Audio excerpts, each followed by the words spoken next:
Hi everyone, welcome to Vida Talks. As a reminder, my name is Ale and we have Miriam and Araceli. Thank you all so much for joining us. Today we're going to have a really good conversation. Vamos a tener una conversación muy interesante que creo yo les va a convenir a toda la comunidad que nos está escuchando. Entonces, para empezar, Araceli, nomás platícanos de dónde vienes, qué haces, para saber, para darles a saber a la comunidad quién eres. Sí, sí, gracias, gracias por que me hayan invitado y ser parte de este podcast. Mi nombre es Araceli, trabajo para el Paso Centro del Diabetes. Soy dietista registrada. Y estoy allí, doy clases de educación para cómo automanejar el diabetes y también doy consultas de nutrición médica para tratar con algún tipo de enfermedad crónica. ¿Y cómo empezaste todo esto? ¿Por qué es que te interesó esto? Híjole, es algo que soy muy apasionada de ayudar a la gente, ayudar a la comunidad. Pienso que es tan importante, pues la nutrición es clave, ¿no? Entonces, ahorita hay tantas enfermedades crónicas que se pueden, pues tal vez prevenir algunas complicaciones como el diabetes si tenemos esa educación y me apasioné. Es algo que pienso que se me da ese don de poder tener la empatía, tener la paciencia. Siento que especialmente en la comunidad donde pues somos muchos hispanos también, entonces esa manera de poder interactuar con los pacientes, siento yo que es algo que me gusta y se me dio y pues tuve esta oportunidad de trabajar para el Paso del Centro del Diabetes, al cual estoy muy agradecida. Y pues ahí estoy dando mis servicios y así fue como empezó esta carrera, esta jornada y pues sí, efectivamente he tocado muchas vidas y pues estamos ahí para ayudar a la comunidad y más que nada la educación es clave para prevenir muchas complicaciones y enfermedades crónicas. Así es. ¿Cuánto tiempo llevas haciendo este trabajo, Araceli?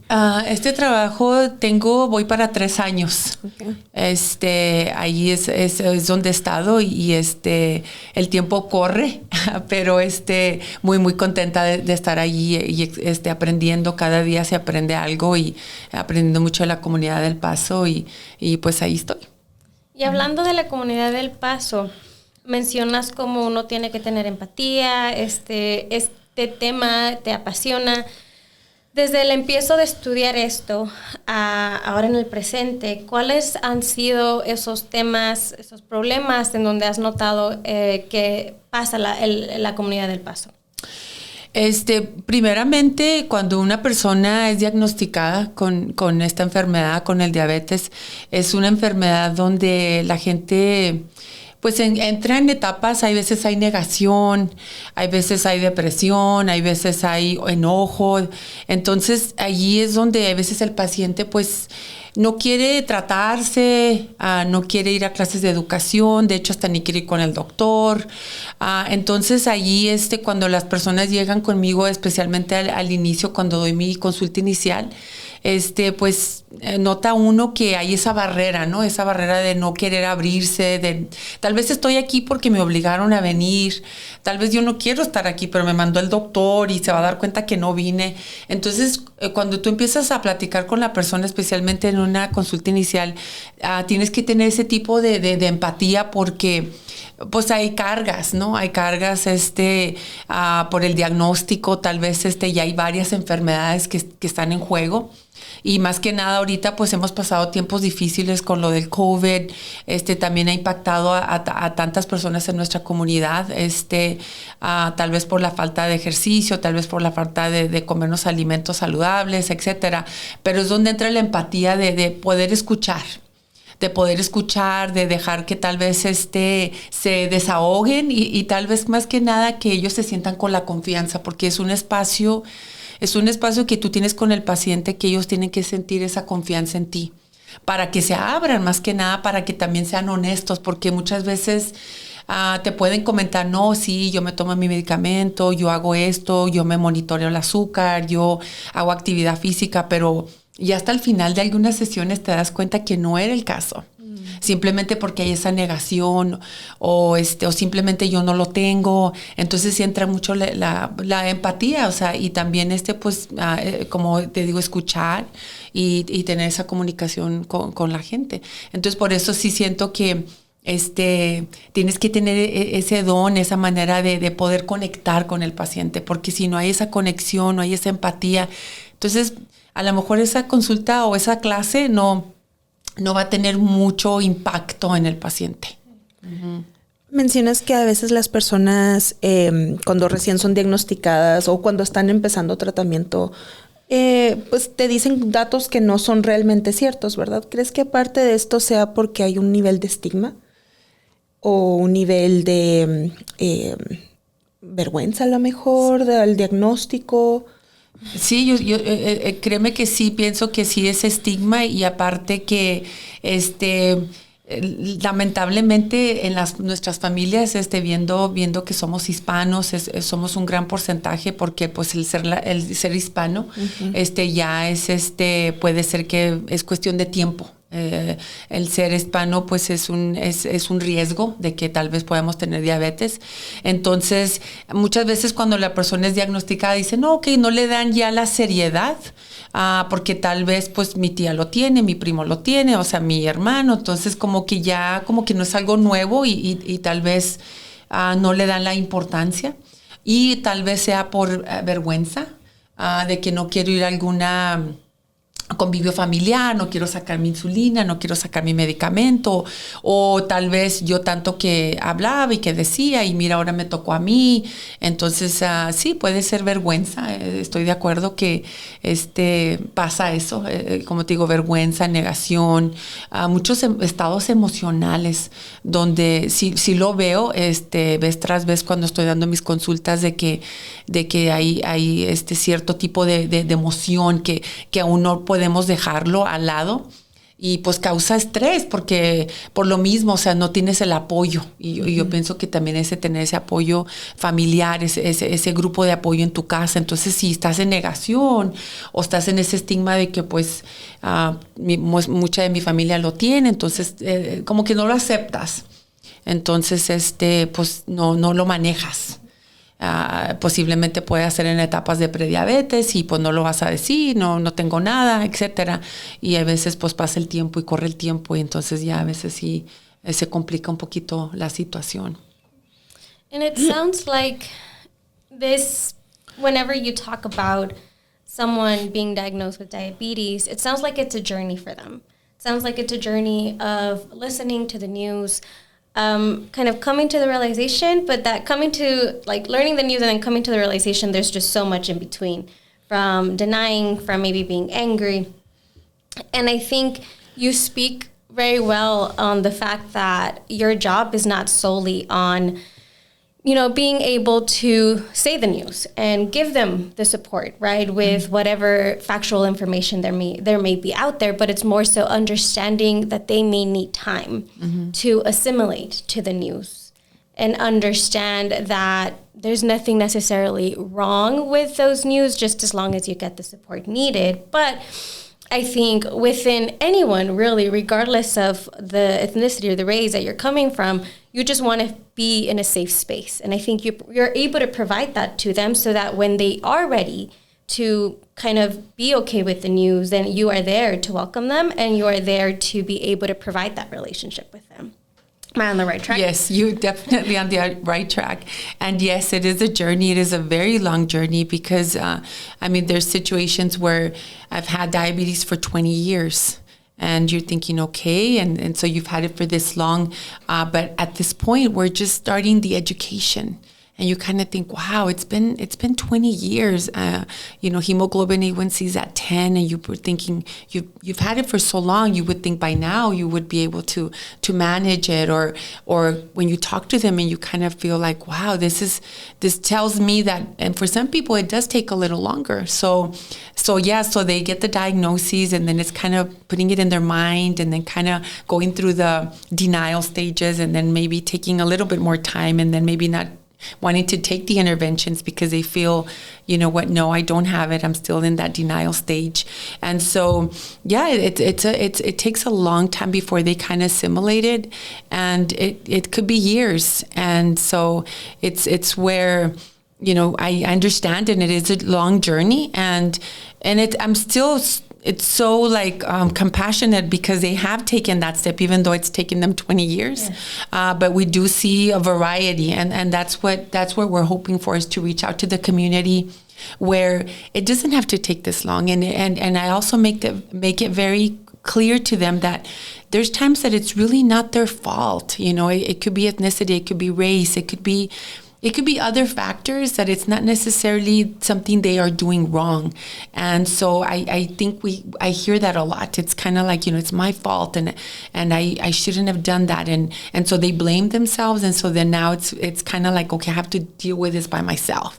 Like, I'm not going to go out and help get support. I'm not going to go to, you know, do the interventions that I have to do because I have this guilt.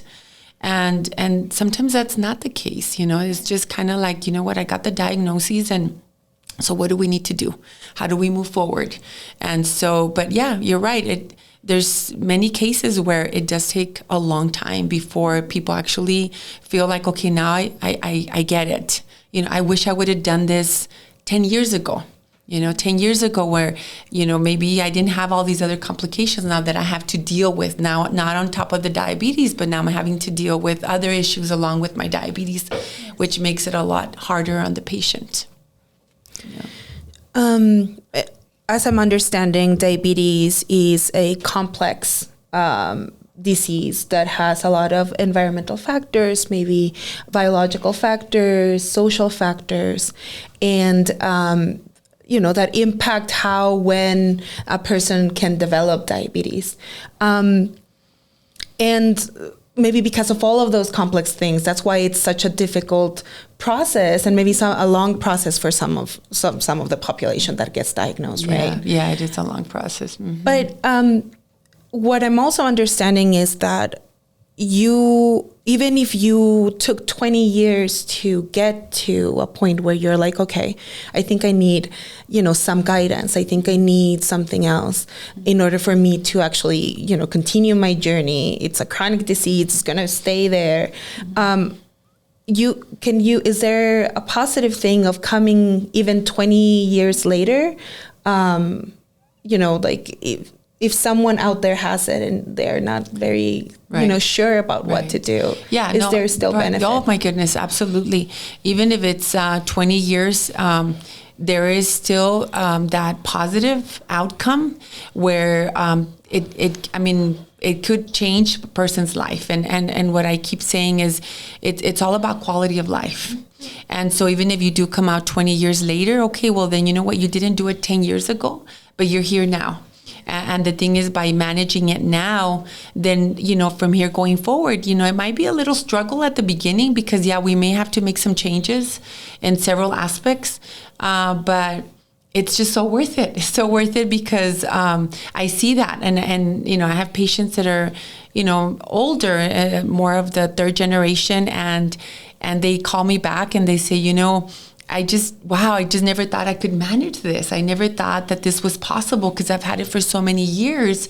But it's just, it's a mental thing too, where it's you managing it. It's not letting the disease manage you, but it is going to take a little bit of work. And so by far, like it's okay to come and just say, you know what, I didn't do it then, but I'm here now, and I want to do whatever it takes to move forward. So there's actually hope. And I encourage everybody to come out and say, you know what, I've had it, and don't give up. You know, it's just an attitude. It plays a huge role with kind of managing this disease. And so I invite the community to, you know, take that step forward and get the education and learn about what's happening in your body, learn about the interventions, learn about the importance of seeing your doctor, about nutrition, managing your stress, doing physical activity. It's just a combination of many things. And I mean, the benefit is huge. I think I want to go back just a little on what you said earlier in terms of it. First of all, I think what you're talking about is finding the resources and the support to empower that individual to feel like they are in control of what's happening to them. And that's great. And I think it's also important to touch on the fact that it may not be their fault.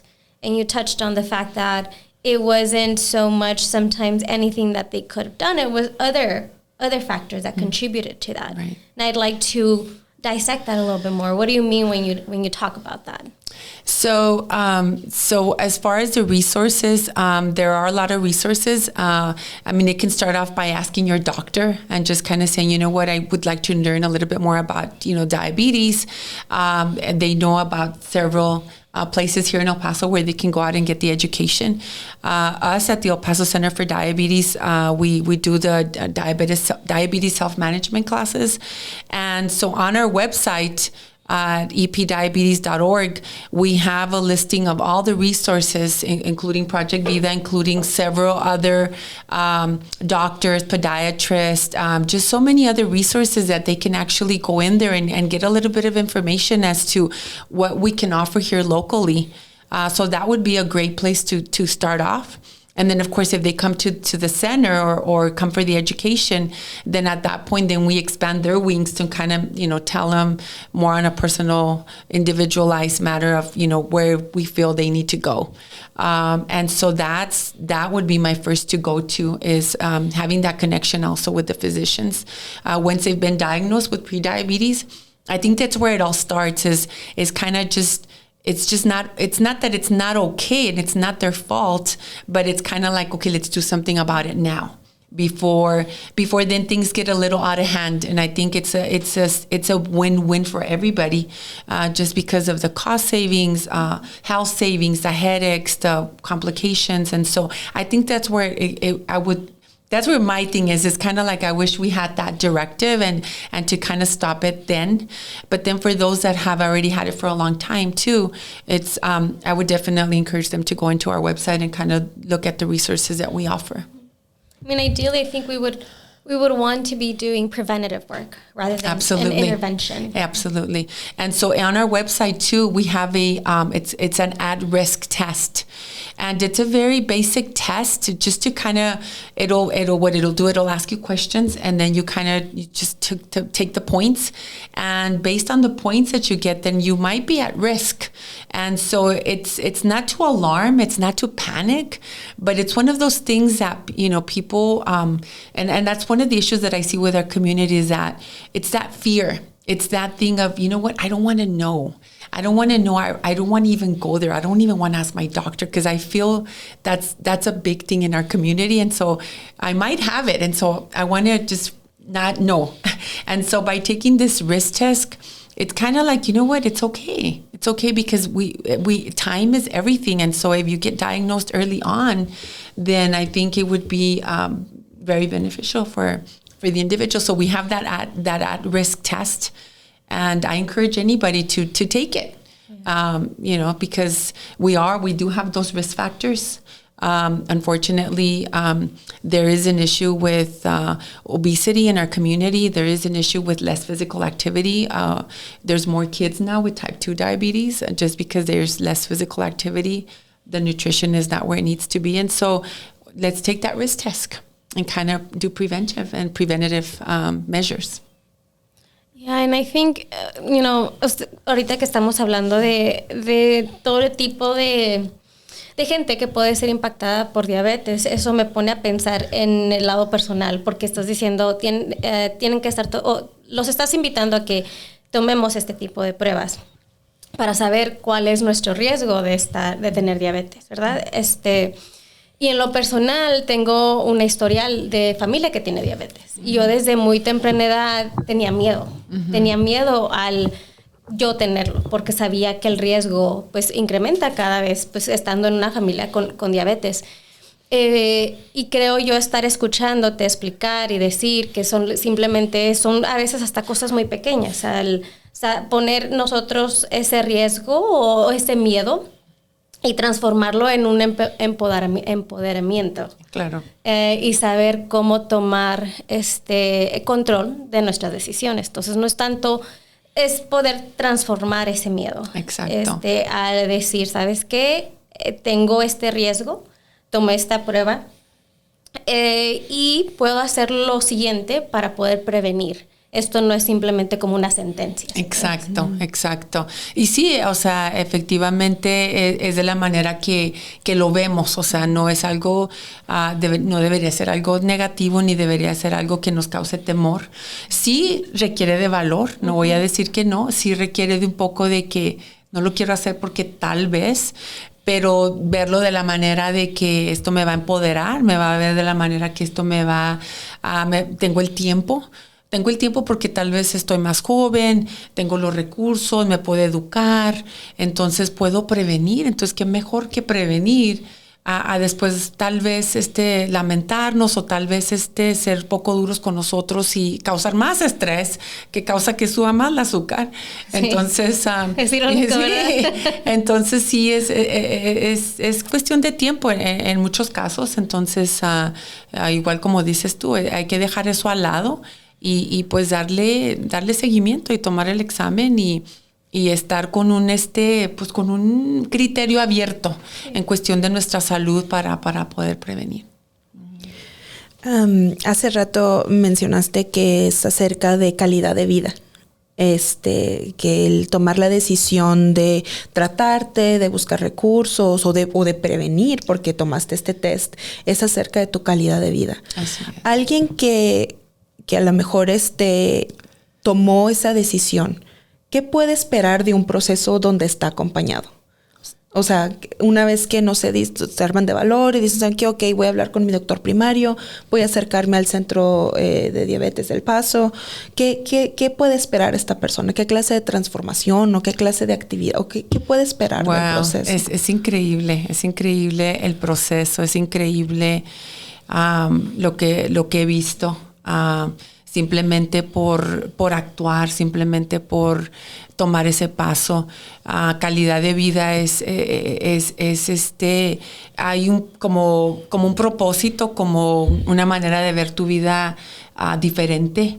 Una manera es como quererte a ti mismo, es como que más positividad. De hecho, hasta he visto cambios de que, ¿sabes qué? Yo tengo familia. Y ahora con lo que yo aprendí, o sea, yo lo puedo pasar a mis familiares.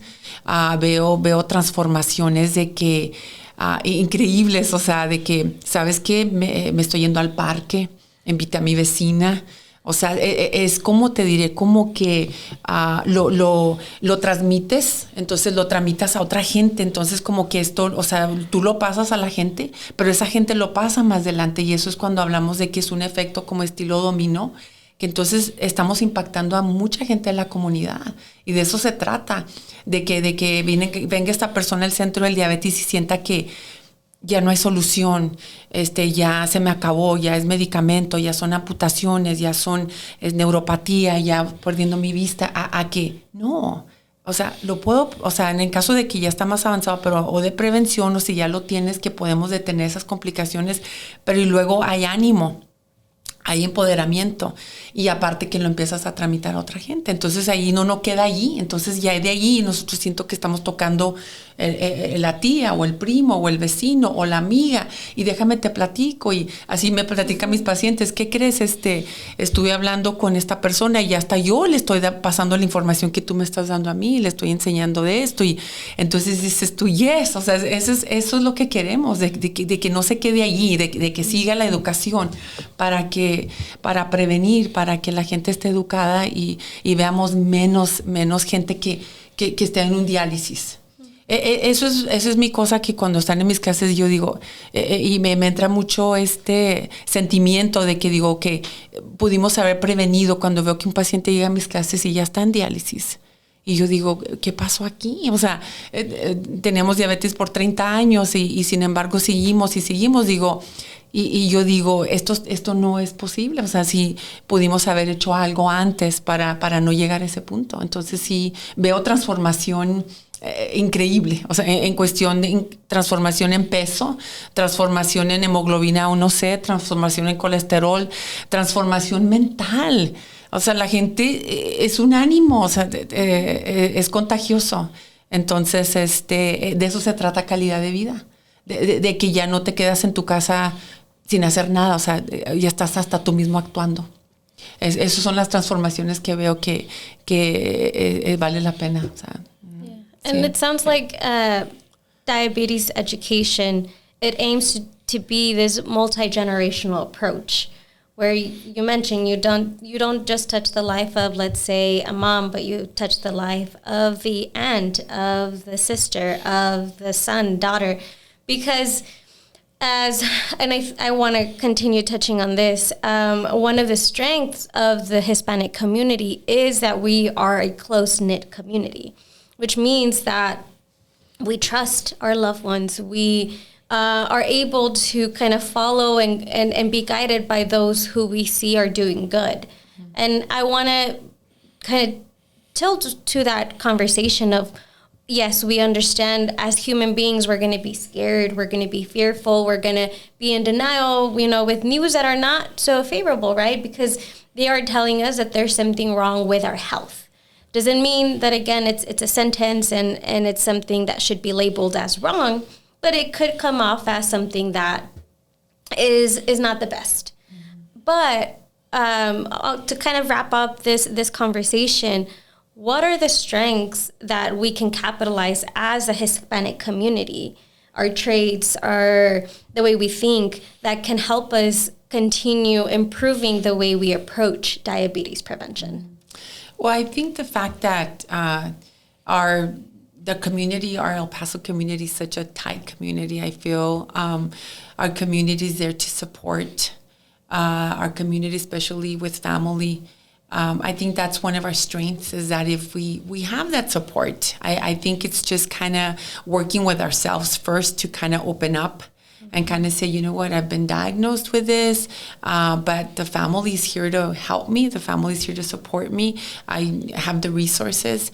And I just feel like that's one of the strengths that we have here, because even though, we are considered a big city, but then we're kind of small in a way, where we kind of know of people that have the diabetes and we kind of reach out to them and we kind of can do a network and kind of help. And so I feel like that's probably one of our biggest strengths that we have here in the El Paso community. Yeah, it's shifting that narrative of being alone, right? Exactly. And you're not alone. You're not alone. And so, I encourage anybody to come out to our center too. We do the diabetes self-management classes. It's 8 hours of classroom time, and so we pretty much we start from the most basic to what is diabetes, and we end with a full nutrition meal plan. We talk about medications, we talk about physical activity, we kind of touch up on all of the points, and so it's a very complete curriculum. So I invite all the El Paso community to come out and learn, because education is power. Yes. Well, we thank you so much for coming here today and having a great conversation about an issue that is very present in our community, but it also has a very powerful solution. Yeah. So thank you so much for joining us. Thank you for having me here. I enjoyed talking to you ladies. Of course. Yes. So much. Entonces, para nuestra comunidad que nos está escuchando, muchas gracias a ustedes. Sorry, y'all. Ustedes no están viejitos, ni ustedes tampoco. Nomás estoy acostumbrada a decir ustedes. Muchas gracias a todos por habernos escuchado y nos vemos a la próxima. Hasta luego. Hasta luego. All the time, y'all. All the time. So when are we going to dance?